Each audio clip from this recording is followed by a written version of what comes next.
Hii ni hatua muhimu katika kuleta ustawi wa serikali na waumini wa dini mbalimbali.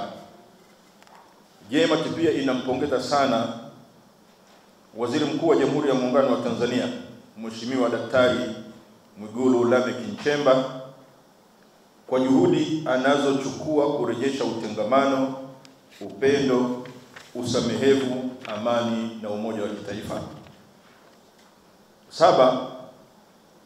JMAT inapinga vikali baadhi ya viongozi wa dini waliotoa maneno makali yanayoashiria kama vile kuna vita na ugomvi kati ya Waislamu na Wakristo nchini, kitu ambacho si kweli kabisa.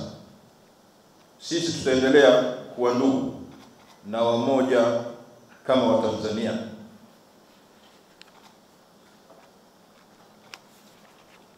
Nane,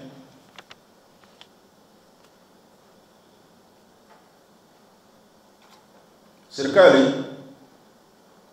ichukue hatua za makusudi kubaini raia halali wa nchi hii na wageni wanaoingia kila kukicha ili kutambua nia na madhumuni yao, kwa sababu inaonekana kwamba baadhi ya wageni pia walishiriki katika jambo la kuidhuru nchi yetu ya Tanzania.